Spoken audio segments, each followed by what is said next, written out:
Blizzard Nation, welcome back to another episode of the Green Bay Blizzard Coaches Show. I'm Joey Bonadonna, that's Blizzard head coach Corey Roberson. Coach, how are you doing this week? We on to the next game, baby. We're on to the next one. Well, it was a tough one this past weekend against the Quad City Steamwheelers. A tough loss. 48-30 was the final score in that one. But starting off, it was a hot start. Your squad was up 13-0 at some point in the first quarter. Also led at halftime. Give me your thoughts on how the start went for your squad out of the gate. So we started off hot. Scored on our first couple of possessions. I believe it was 13-0 in the first quarter. I forget what the halftime score was. 2016 maybe? 16-13, I think. 16-13. Okay. The guys, we came out firing on all cylinders. We kind of stalled out a little bit in that second quarter. Had some missed throws and some blown coverages, which the blown coverage part seemed to be the theme for the rest of the night. But, we had opportunity, really to put them away early. We didn't do that. And then talking about those big plays from Quad City that you kind of referenced. After going up 13-0, last play of the first quarter, E.J. Hilliard kind of bought himself some time, found Mike Kerrigan for an over-the-wall catch to end the first quarter 13-7, and then another long touchdown play also to Kerrigan. 2 touchdowns in the first half. Kerrigan played with Bismarck last year, now back with Coach Ross in Quad City. Talk about the matchup that he gave you this past week. It wasn't so much of him. It was more of us. So I'm not going to give – the young man made plays when the opportunity came, but the focus needs to be on Green Bay and our defense. We gave up uncharacteristic blown coverages, deep balls, right? That's something that we haven't done probably in the past 4 years. So for that to happen – we got to look internally. But the young man did make a play when the play came his way, and he still got to catch the ball, right? But I think that was more geared towards what didn't we do correctly on that assignment instead of what they did to us. Absolutely. And then second half rolls around. Your squad, a little bit of back and forth action. They score on the first play of the third quarter. Your squad fires back with a touchdown to take the lead. Then the touchdown that they had to take the lead, Hilliard fumbled at the goal line. It was kind of loose around there. Offensive lineman picks it up, scores a touchdown. I think I said on the air, if this hadn't been a weird game already, it just got weird with an offensive lineman scoring a touchdown. Usually do not see that in football, but fourth quarter rolls around, and the first play of the fourth quarter, you have that fumble recovery for a touchdown off of the snap. Just kind of take me through what happened on that play. Well, to go back to the offensive lineman, kudos to that young man. That was an all-effort play, right? We had the opportunity. He fumbled, whether it was the ground or whatever. We'll let the replay settle that out. But, young man from Quad City, jumped on the ball, heads up play by their center. So kudos to that young man. Fourth quarter was when you talk about the wheels falling off, it fell off. It fell completely off the bus. Our first play of the fourth quarter, we driving, we're in their territory, and we get a botched snap. And instead of us falling on the ball, we try to pick it up, and their linebacker take it from us and go in and score, right? Heads up play by that young man. But those are coaching moments, whereas though we can help the young, our offensive players realize, hey, when that situation happens, don't try to pick it up. You're not a running back in that situation. Fall on the ball. Let's let it play another down. So, those things are correctable mistakes. But that play led to another play. The very next play on offense, we throw an interception. Right.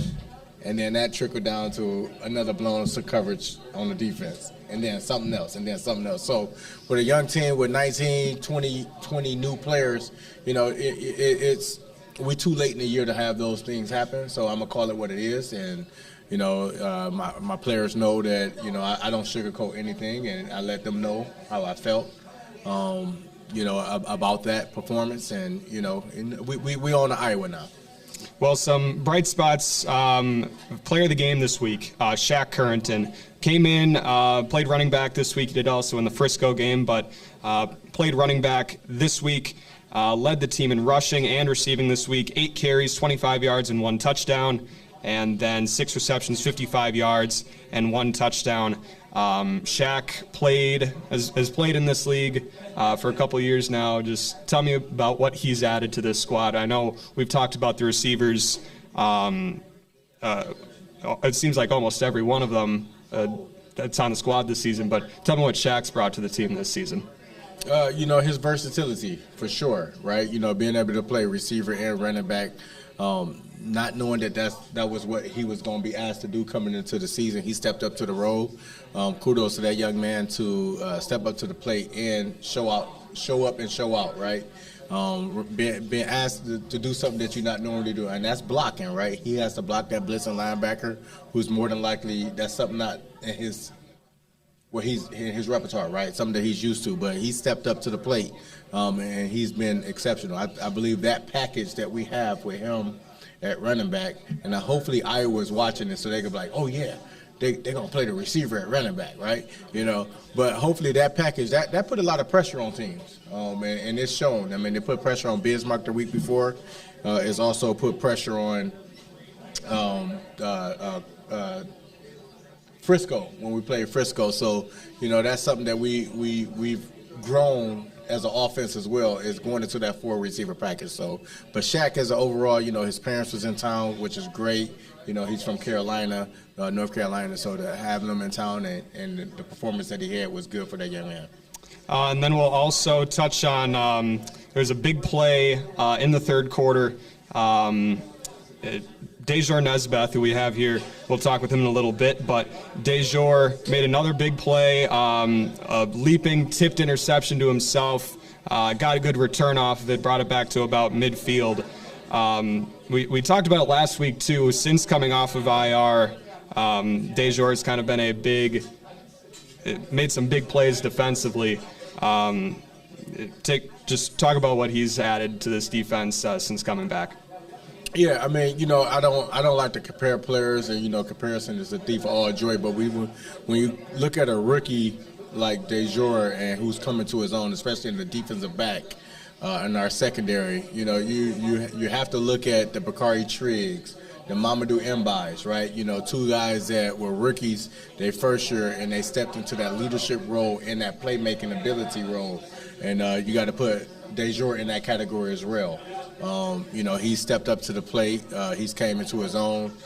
He's grasped the defense, and he's been making plays. I'm not sure how many interceptions he has on the season, but when he's not hurt, he's a playmaker on the defensive side. When he is hurt, of course, he's out there. He's helping the new guys or whomever we have in there. He's coaching them up. So he's been a true asset to the team for sure. Absolutely. So we'll bring up Dajour here now, and we'll ask him here a couple questions. He's shy. All right, so Dajour, we touched on it a little bit before, but you're the interceptions leader on this team with 4, despite missing a couple games this season. Talk about how you felt you've provided this team, even with your time off the field, but on the field you're also making some big plays as well. Well, yeah, I just feel like with the defensive scheme and the guys we got, Coach put us in the right position, so all we have to do is execute. So when my plays come around, my number called, I just try to do my best and make big plays. And the defense as a whole, we touched on talking about the game last week, some uncharacteristic plays, but overall this season it's still a top 3 unit in the IFL in terms of points allowed per game and one of the top intercepting units in the IFL. Talk about how this whole defense is a unit, the guys you have in your secondary and the guys up front, how you guys have kind of gelled over this season as well. Well, I just feel like when we're locked in on all cylinders, the defense as a whole is the number 1 in this whole league. That's why last week's game just didn't feel right, because everything that was happening was so not like us. So I just feel like this is going to help us come together, and we got to play lights out from here on out because we could do it. And the question that I usually ask the players is, what's your favorite thing to do in Green Bay? And I felt over the last couple of weeks we've been getting some, I'll just say, some dry answers. Yeah. So we're going to change it up here a little bit. And this isn't really a question, but looking at your profile on the team website, so if you want to look at some fun facts about our players, you say that you can solve a Rubik's Cube. I don't think I'm going to ask you to solve it here now, but when was the first time that you picked up Rubik's? I know we talked about it a little bit before the show, but when did you start solving a Rubik's Cube? Well, in elementary school, I used to walk to school. One day, I found a Rubik's Cube on the ground, and I just started messing with it and playing with it and seeing how it worked. And I was able to first beat one side, then I was able to beat two, then I was able to beat three sides. I couldn't pass that, so I actually went online and looked up how to solve a Rubik's Cube. I did it step by step. Then I said, all right, I want to learn on my own now that I've done it. I could never get it, and then I gave it up. High school come around, I went to my cousin's house in Tampa, and I stayed with them for a week, and he had like 4 Rubik's Cubes on his shelf, and I just pick it up because it's been years since I touched one. I start playing with it. He's like, you don't know how to beat that. So I show him how I know how to do a couple sides. He's like, you're doing it wrong, man. He said, you know what, while you're here, I'm going to teach you how to beat a Rubik's Cube, and once you show me you know how to do it, you can have one. So then he taught me step by step the right way, and I did it. And it's crazy because the same steps he's telling me or the same steps that was on the Rubik's Cube website all those years back, I'm remembering like this the same step. So we did all that. Then I kept messing up like the last 2 steps, but by the end of the week I got it. And then I got to take my Rubik's Cube home. I was excited. All right, so there it is. Myself as well, I kind of picked up doing solving the Rubik's Cube in middle school. It's something that like people think is really difficult, right. But if you just pick it up and practice it, it kind of just comes naturally at that point. But what's the quickest it's ever taken to solve one of these? I've never actually timed myself for speed.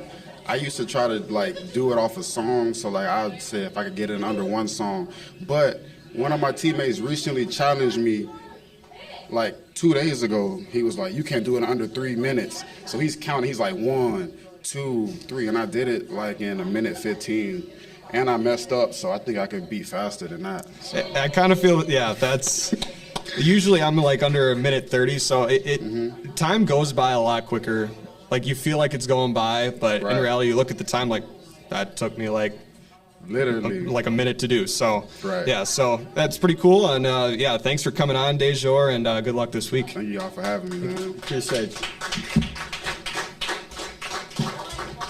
All right, so we'll swing it in over to our upcoming week matchup this Friday night against the Iowa Barnstormers.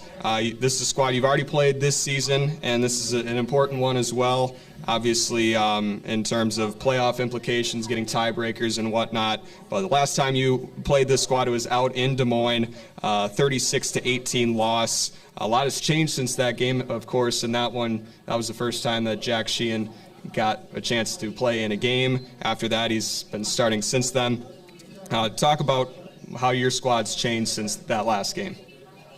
I mean, it's been a roller coaster for us, right? You know, we've scored more points since that game. Defense has, been more sound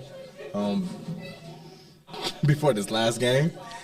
So it's been a roller coaster, right? So, we got some new players in. Of course, they have some new players, but, it's about coaching them up and everybody being a professional. And this was a team that your squad was able to sweep last season, won the 2 matchups against them. But obviously things have changed up over there as well, including a new coach, but a familiar face around here, Coach Mogeson. Was the offensive coordinator here with you for a couple of years. Just talk about your relationship with Coach Mogs and what it's like to coach against him. No, Mogs is a good guy. I'm happy for his success. We talked about that true story. Mogs was coming back to us to help out Matt in the offensive coordinator role, to help him and groom him. And then he asked for his blessings to pursue that job over there. And, of course, just like anyone, you don't want to hold any man back. So, of course, we gave him the blessings and, look at him, the sky's the limit. He's out there doing a fabulous job with the Iowa Barnstormers. And, they have a 5-3 record, I believe, and they, a young team over there as well. And, they buy into the system, and, but Bogus is a great coach. He's a very good innovator as a play caller. He's brought some things, that we implemented in 2019 as the OC. It's funny because we joke about it, but, a lot of teams are starting to do some of the things that Mogs brought to this game in 2019. So, kudos to him. And, we wish him nothing but success, except for, the next 2 weeks. Yeah, it'll be an interesting back-to-back. Always interesting how the IFL schedule shakes out, having to play teams back-to-back. You did it earlier in the year with Bismarck. You had a bye in there as well. But this one, you're kind of having a home-and-home series, back-to-back weeks. I think we talked about for the Bismarck back-to-back kind of, but how do you schedule that kind of for the next 2 weeks? So you're playing the same team 2 weeks in a row. How does that work? I mean, I think you never know how a team's going to adjust, and whomever win this weekend, they have the biggest challenge, right? Because of the adjustment that the other team is going to make going into the following weekend. You don't know what that looks like. I mean, you're going to figure it out after the first quarter, hopefully before halftime. Excuse me, but that's the biggest adjustment. We played Quad Cities back-to-back weeks in 2019. We won both those games, but it was a shootout. The first game was a low-scoring game, defensive game. Whereas though, we saw a lot of ups and downs in that first game in Quad Cities, and then the second game was a high-scoring shootout. Both defenses didn't show up until late in the game. When some of the stops mattered. So, I don't. Anticipate this being any different. They have a young team. They got a high-profile offense. We have a young team. We got a high-profile defense. And the best team is gonna win on Saturday. Preparation. You touched on that. Friday. Yes. It touched on that high-profile offense. Their quarterback, as they like to call him, DJP, is number one in the IFL in both rushing and passing yards. Obviously, an interesting guy to game plan for, but the quarterbacks in this one, some of the top quarterbacks in the league in terms of passing yards. How do you hope that matchup works out on this Friday? I mean, it's a quarterback head coach's league, right? Head coach then quarterback league. A lot of the game is built around those two, right? So if you got a quarterback, you're going to win a lot of games if you got the right pieces around him. That young man, he's electrifying, coming out of the College of Idaho, I believe. He make plays with his feet, so it's containing him, keeping in the pocket. I thought we did a great job the first game.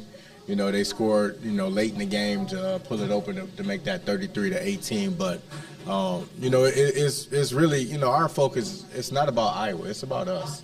We're focusing on ourselves this week. So, Iowa is another opponent that's coming in, trying to win a football game just like we're trying to win a football game. But, we focus on us and we do what we're supposed to do right. It shouldn't be an issue while we're not victorious. Our offense, like I said, since then, we've scored more points since that game. Right.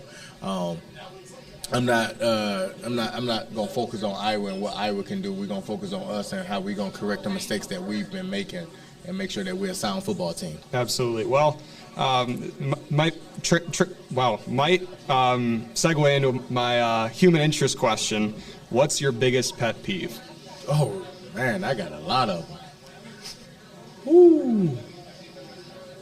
If Larry tell you, Larry says, I have a short, I don't like intolerance, right? Like for incompetent people, right? So, and even though, I mean, not incompetent people, but I don't like to ask the same question over and over. Right. If I ask you once, come on, get the job done. So, and vice versa. If you ask me something, you expect me to do it, right? So I would say that's one of the top. But I got a list, and I don't think we got enough time to go through a lot of things that's my pet peeve. Well, maybe we can hit it again in a future episode. But, lot of pet peeves. That's we'll check in on that one in Like the an future. episode angry for sure. man or something. I don't know. All right. Well, that'll just about wrap it up for this week's episode of the Green Bay Blizzard Coaches Show. Game this Friday against the Iowa Barnstormers at the Resch Center, 7:05 kickoff. And that'll just about wrap it up for this one. For Coach Roberson, I'm Joey Bonadonna. And as always, go Blizz.